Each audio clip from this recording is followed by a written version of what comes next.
तवायफ का सौदा। लखनऊ का 1940 का दौर था। ये वो समय था जब शहर के कोठों पर संगीत की महफिलें सजा करती थीं।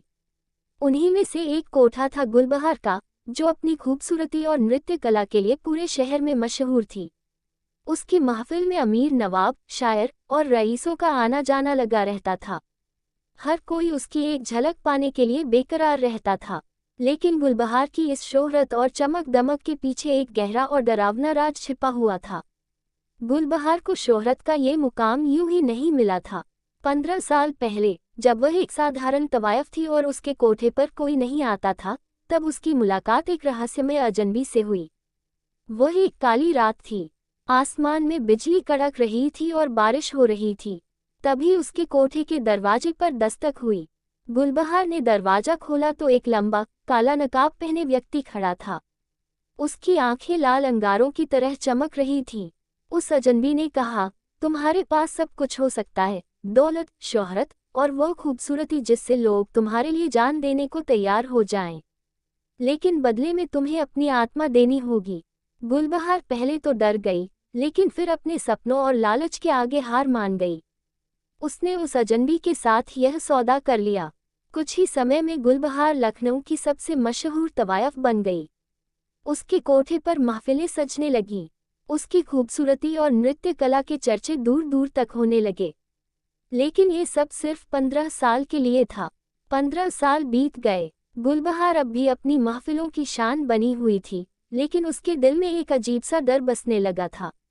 उसे हर रात ऐसा लगता था जैसे कोई उसे देख रहा हो। उसकी खिड़की के बाहर अंधेरे में चमकती लाल आंखें उसे दिखती थीं। एक तूफानी रात, जब पूरी महफिल खत्म हो चुकी थी और गुलबहार अकेली अपने कमरे में थी, तभी दरवाजे पर दस्तक हुई। उसने दरवाजा खोला तो वही अजनबी खड़ा था। उसके चेहरे पर एक ठंडी मुस्कान थी। गुलबहार, उसने गहरी आवाज में कहा, तुम्हें याद है न, तुमने मुझसे क्या वादा किया था? गुलबहार के चेहरे का रंग उड़ गया।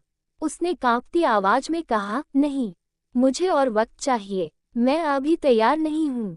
अजनबी ने जोर से ठहाका लगाते हुए कहा, अब बहुत देर हो चुकी है। वादे को पूरा करने का समय आ गया है। गुलबहार ने भागने की कोशिश की, लेकिन कमरे की खिड़कियां और दरवाजे अपने आप बंद हो गए। उस अजनबी ने एक गहरी आवाज में कहा, तुमने जो मांगा था, वह तुम्हें मिला। अब तुम्हें अपनी आत्मा मेरे हवाले करनी होगी। अचानक गुलबहार की चीख पूरे कोठे में गूंज उठी। अगली सुबह, गुलबहार के कोठे पर सन्नाटा छाया हुआ था। गुलबहार कहीं नहीं दिख रही थी। उसके गायब होने की खबर शहर में आग की तरह फैल गई। लेकिन इसके साथ ही कोठे में अजीब घटनाएं शुरू हो गईं। रात के समय, लोग कोठे से छन छन की आवाजें सुनते। खिड़कियों में लाल जोड़े में एक औरत की परछाई दिखाई देती। कभी कभी कोई राहगीर दावा करता कि उसने कोठे के अंदर से चीखने की आवाजें सुनी हैं। धीरे धीरे, लोग उस कोठे के पास जाने से डरने लगे। सालों बाद, सलीम नाम का एक युवा शायर लखनऊ आया। उसने गुलबहार की कहानी सुनी और इस रहस्य को जानने की ठानी। उसके दोस्तों ने उसे चेतावनी दी कि वह उस कोठे के पास न जाए, लेकिन सलीम ने किसी की नहीं सुनी। उसने फैसला किया कि वह गुलबहार की सच्चाई का पता लगाएगा। एक रात, सलीम कोठे पर पहुंचा। दरवाजा पहले से ही थोड़ा खुला था।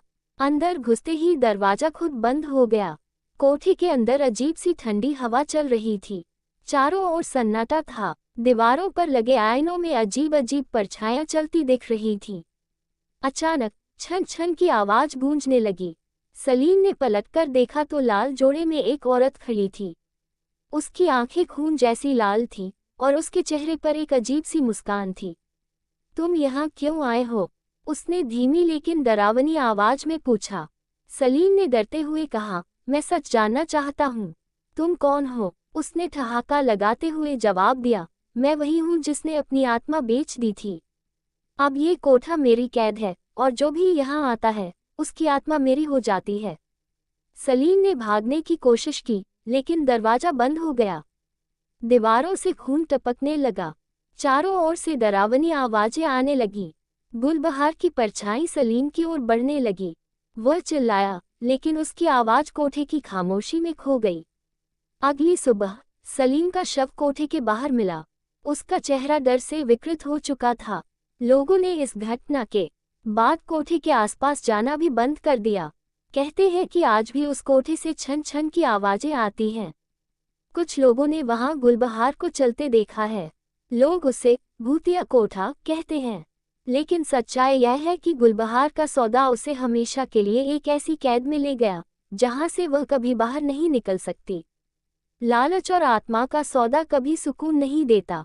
हर सौदे की एक कीमत होती है और कभी कभी वह कीमत आपकी रूह होती है। भूतिया बस स्टॉप। गांव के किनारे एक पुराना बस स्टॉप था। ये जगह सुनसान और डरावनी थी। लोग कहते थे कि रात के समय वहां अजीब घटनाएं होती हैं। गांव में यह मान्यता थी कि जो भी उस बस स्टॉप पर रात को जाता है वह वापस नहीं लौटता। राहुल, जो शहर में नौकरी करता था, कुछ दिनों के लिए गांव आया था। वह पढ़ा लिखा और तर्कशील था। उसे भूत प्रेत की कहानियों पर यकीन नहीं था। गांव वालों ने उसे उस बस स्टॉप के बारे में चेताया, लेकिन उसने इन बातों को दकियानूसी मानकर हंसी में उड़ा दिया। रात को 10:30 बजे राहुल गांव से शहर लौटने के लिए निकला। गांव की आखिरी बस रात 11 बजे उसी पुराने बस स्टॉप से मिलती थी। रास्ते में उसने देखा कि सारा गांव अंधेरे में डूबा हुआ था। ठंडी हवा चल रही थी और पेड़ की शाखाएं अजीब तरह से हिल रही थीं। जैसे ही राहुल बस स्टॉप पहुंचा, उसने महसूस किया कि वहां एक अजीब सा सन्नाटा था। आसपास कुत्ते भी नजर नहीं आ रहे थे। स्टॉप की बेंचें टूटी हुई थीं और लाइट के खंभे झूल रहे थे। हवा में एक अजीब सी गंध थी। कुछ देर बाद राहुल को पायल की आवाज सुनाई दी। वह आवाज बेहद हल्की थी, लेकिन धीरे धीरे तेज होती जा रही थी। उसने इधर उधर देखा, लेकिन वहां कोई नजर नहीं आया। अचानक वह आवाज बंद हो गई। थोड़ी देर बाद एक सफेद साड़ी पहनी महिला दूर से आती दिखी। उसने सिर ढका हुआ था और चलने का तरीका बहुत धीमा था। वह आकर राहुल के पास बैठ गई। राहुल ने सोचा कि शायद वह भी बस का इंतजार कर रही है। राहुल ने उसे देखकर कहा, आप कहाँ जाएंगी? महिला ने बिना उसकी तरफ देखे धीमे स्वर में जवाब दिया, जहाँ तुम जा रहे हो। उसकी आवाज बहुत ठंडी और खौफनाक थी। राहुल को कुछ अजीब महसूस हुआ। राहुल ने ध्यान से महिला के पैर देखे। उसके पैर उल्टे थे। राहुल का दिल तेजी से धड़कने लगा। वह समझ गया कि कुछ सही नहीं है। राहुल ने घड़ी देखी। 11 बज चुके थे। तभी उसने देखा कि दूर से एक बस आ रही है। बस की हेडलाइट्स बेहद कमजोर थीं और उसकी आवाज किसी पुराने वाहन की तरह थी। जैसे ही बस रुकी, उसके दरवाजे धीमे से खुले। बस के अंदर अंधेरा था। राहुल ने झांक कर देखा तो वहां बैठे लोग इंसानों की तरह नहीं, बल्कि हड्डियों के ढांचे लग रहे थे। उनकी आंखें सफेद चमक रही थीं। बस का ड्राइवर बेहद अजीब था। उसका चेहरा अधजला हुआ था और उसकी आंखों में अजीब सी लाल चमक थी। उसने राहुल को देखते हुए कहा, आ जाओ, यह आखिरी बस है। राहुल पीछे हटने लगा, लेकिन तभी उस महिला ने उसका हाथ पकड़ लिया। महिला का चेहरा पूरी तरह बदल चुका था। उसकी आंखें काली थीं और उसका मुंह खून से भरा था। उसने राहुल से कहा, अब तुम कहीं नहीं जा सकते। अचानक वहां चारों ओर से काली छायाएं उभरने लगीं। वे हवा में तैर रही थीं और अजीब सी आवाजें निकाल रही थीं। राहुल को लगा कि उसकी मौत का समय आ गया है। राहुल ने पूरी ताकत लगाई और खुद को छुड़ाकर वहां से भागा। वह बस स्टॉप से दूर एक जंगल की ओर दौड़ पड़ा, लेकिन ऐसा लग रहा था कि वह जगह कभी खत्म ही नहीं हो रही। जंगल के अंदर घुसते ही राहुल ने देखा कि पेड़ हवा में हिल रहे थे, मानो वह उससे कुछ कहना चाह रहे हों। अचानक एक पेड़ की शाखा ने उसका बैग खींच लिया। राहुल ने देखा कि कुछ साए पेड़ों के बीच घूम रहे हैं। वे उसे घूर रहे थे। उनमें से एक साया उसकी ओर बढ़ा और जोर से चिल्लाया। राहुल को चारों ओर से आवाजें सुनाई देने लगी, कभी किसी के रोने की, कभी किसी के हंसने की। उसे लग रहा था कि कोई हर तरफ से उसका पीछा कर रहा है। भागते भागते राहुल एक पुराने मंदिर के पास पहुंचा। मंदिर खंडहर जैसा था और वहां की मूर्तियां टूटी हुई थीं। अचानक मंदिर के अंदर से हड्डियों की आवाज आने लगी। राहुल ने मंदिर में छिपने की कोशिश की, लेकिन जैसे ही वह अंदर गया, दरवाजा अपने आप बंद हो गया। उसे अंधेरे में कुछ दिखाई नहीं दे रहा था। अचानक दरवाजे के पीछे से खरोंचने की आवाजें आने लगीं। राहुल ने पलटकर देखा तो दरवाजे पर खून के निशान बन रहे थे। मंदिर के अंदर अचानक सफेद कपड़े पहने आत्माएं दिखाई देने लगी। वे हवा में तैर रही थी और राहुल को घेर रही थी। राहुल को एक बार फिर वही छन छन की आवाज सुनाई दी। इस बार आवाज मंदिर के भीतर से आ रही थी। उसने पलट कर देखा तो वही महिला खड़ी थी। महिला ने राहुल की ओर झपकते हुए कहा, ये जगह अब तुम्हारी कब्र बनेगी। उसने राहुल को गले से पकड़ लिया। राहुल ने खुद को बचाने की कोशिश की, लेकिन वह महिला बहुत ताकतवर थी। उसने राहुल को उठाकर हवा में फेंक दिया। मंदिर के अंदर की आत्माएं जोर जोर से हंसने लगी।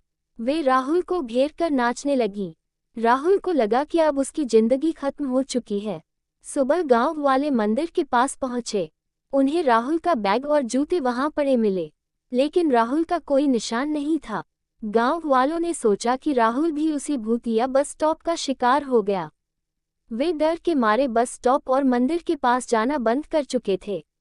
उस बस स्टॉप और मंदिर के आसपास की जगह को अब गांव वाले पूरी तरह से वीरान छोड़ चुके थे। लोग कहते हैं कि वहां रात को पायल की आवाजें और बस की रोशनी अब भी दिखाई देती हैं। क्या तुम उस बस स्टॉप पर रात में जाने की हिम्मत करोगे? चांडाल का श्राप। गांव के दक्षिणी छोर पर एक घना जंगल था, जहां सैकड़ों साल पुराना शिव मंदिर खड़ा था। अब वह खंडहर में बदल चुका था। लोग कहते थे कि उस मंदिर में एक चांडाल का श्राप बसा हुआ है। जिसने भी उसकी शांति भंग करने की कोशिश की, वह या तो मारा गया या पागल होकर गांव लौट आया। गांव के 4 दोस्त राजू, विकास, मोहन और अरुण हमेशा रोमांच की तलाश में रहते थे।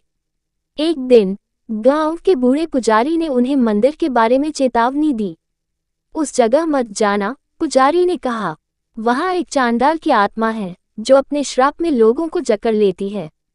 लेकिन राजू को पुजारी की बातों पर विश्वास नहीं हुआ। उसने अपने दोस्तों से कहा, ये सब सिर्फ डराने के लिए है। अगर सच में वहां कुछ होता तो अब तक कोई सबूत मिलता। चलो इस रात मंदिर चलकर सच्चाई का पता लगाते हैं। रात का समय था। चारों दोस्त टॉर्च और लकड़ी के डंडे लेकर जंगल की ओर चल पड़े। चांदनी रात थी, लेकिन जंगल में अंधकार इतना गहरा था कि टॉर्च की रोशनी भी कमजोर लग रही थी। रास्ते में पेड़ों से सरसराहट की आवाजें आने लगीं।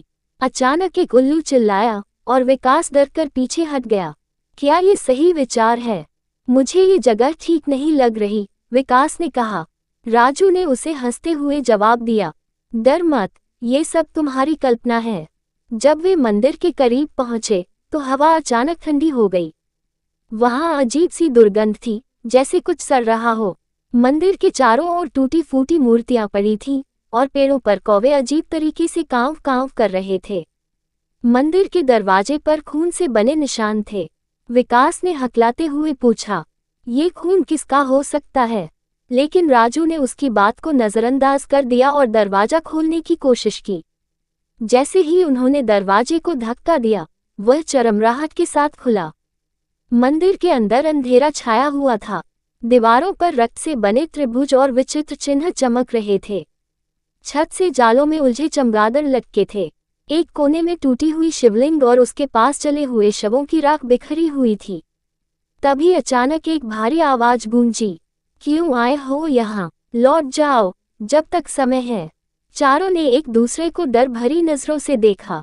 अरुण ने घबराते हुए कहा, ये जगह सही नहीं है, हमें यहाँ से वापस चलना चाहिए।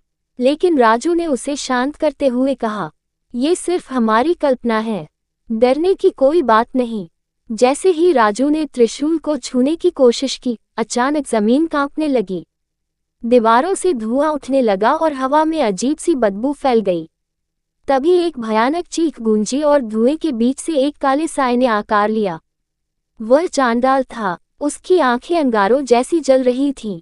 उसके बाल बिखरे हुए थे और शरीर से धुआं उठ रहा था। उसने गुस्से में कहा, तुमने मेरी शांति भंग की है, अब तुम सभी मेरे श्राप के भागीदार बनोगे। चारों ने भागने की कोशिश की, लेकिन मंदिर का दरवाजा अचानक अपने आप बंद हो गया।